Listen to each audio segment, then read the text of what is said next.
Nimesikiliza michango Mheshimiwa Mwenyekiti tangu asubuhi.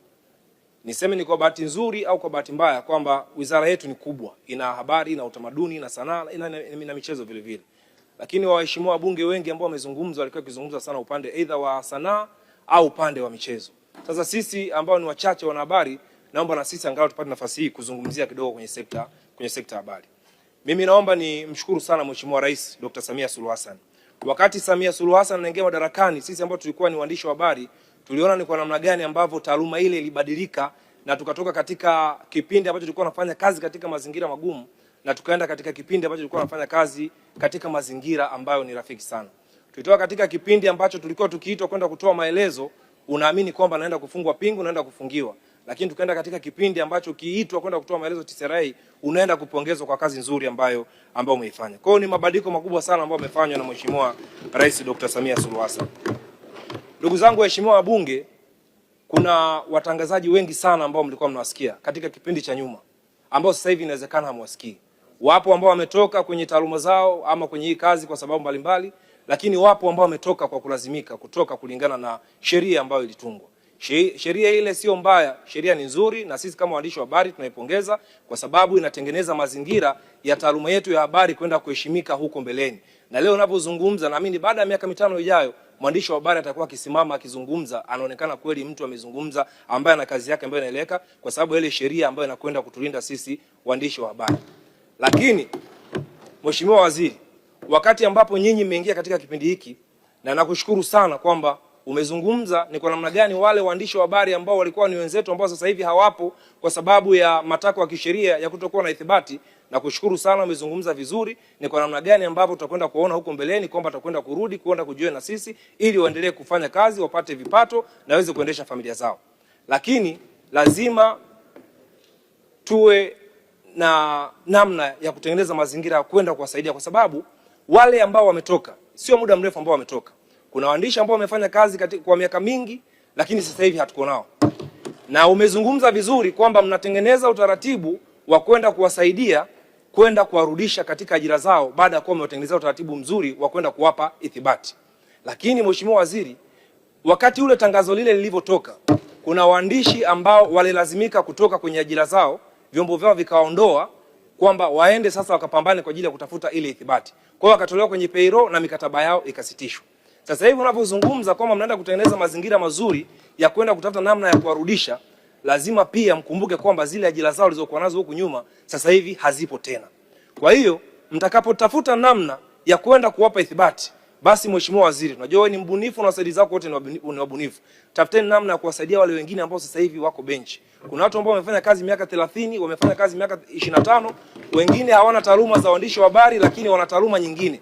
Tafuteni namna ya kuwasaidia kwenda kulinda zile ajira zao ambazo zilikwisha potea. Sote tunaamini Dr. Samia Suluhu Hassan ni kipenzi cha wanahabari na angependa kuona hakuna ajira ya Mtanzania yeyote ambayo inapotea. Mheshimiwa Mwenyekiti, waandishi wa habari, unapotuona sisi waandishi wa habari tunavaa vizuri, tunapendeza, tunajipenda sana. Na huwa tunakaa hata sehemu hata meza ambazo wanakaa watu wa juu, tunakaa meza moja. Lakini haimaanishi kwamba tuna maisha mazuri kama walionao wale ambao tunakaa nao meza moja. Waandishi wa habari, hali zetu ni ngumu sana za kiuchumi. Hali zetu ni ngumu sana za kiuchumi kulingana na zile sehemu ambazo tunafanyia kazi. Vyombo vya habari ambao tunavifanyia kazi, hali zao za kiuchumi ni mbaya sana.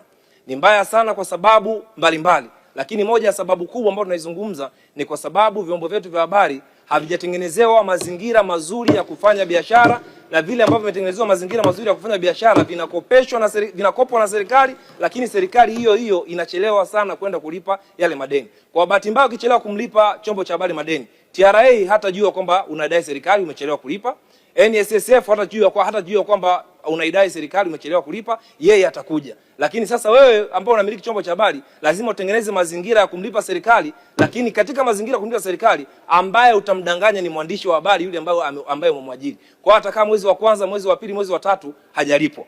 Kwa hiyo Mheshimiwa Waziri, nakuomba, wakati wa nyuma kidogo kuna kamati ambayo iliundwa ambayo ilikuwa imeundwa mahususi kwa ajili ya kupitia uchumi wa vyombo vya habari na kwenda kutoa mapendekezo. Ile kamati ilimaliza kazi yake na yale mapendekezo yalitolewa. Mheshimiwa Waziri, tunakuomba rudi kule wizarani kaombe ile taarifa ya ile kamati ambayo ililetwa, kaangalia ni vitu gani ambavyo vilikuwa vimeandikwa ama vilikuwa vimependekezwa katika ile kamati, ili uende ukafanyie kazi. Miongoni mwa mambo ambayo yalipendekezwa ni kwenda kulipa madeni ya vyombo vya habari ambavyo vinadai, lakini vile vile ni vyombo vya habari kwenda kukopeshwa mikopo rafiki, mikopo ambayo haina ugumu kwenda kuipata, ambayo itakuwa na riba nafuu, ili vyombo vya habari vikope viende kufanya kazi na wananchi sisi wa Tanzania waandishi wa habari tuweze kulipwa.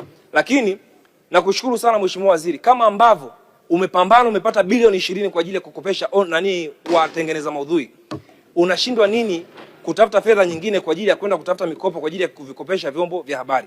Kwa sababu hivi vyombo vya habari ndivyo ambavyo vinakwenda kufanya au vinakwenda kuelezea yale mazuri ambayo Dr. Samia Suluhu Hassan ameyafanya, wanafanya kwa uzalendo wao. Lakini tunatengeneza mazingira ya kuvidhibiti vyombo vya habari vya ndani, wakati huo tunasahau kwamba kuna vyombo vya habari vya nje ambavyo vinaweza vikatufikia kirahisi sana.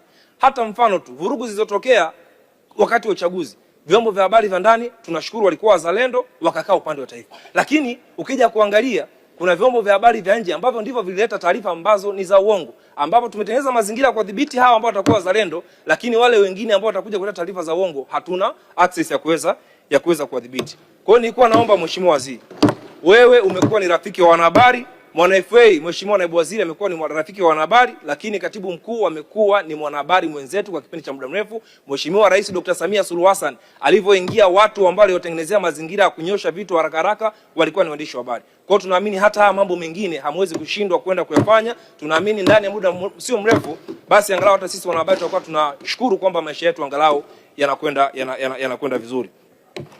Kwa kumalizia, Mheshimiwa Mwenyekiti, nilikuwa naomba nitoe pendekezo moja la mwisho kabisa.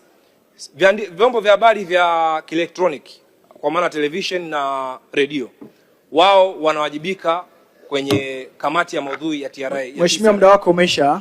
Naomba Mheshimiwa Mwenyekiti, naomba kuunga mkono hoja. Asante sana. Asante sana.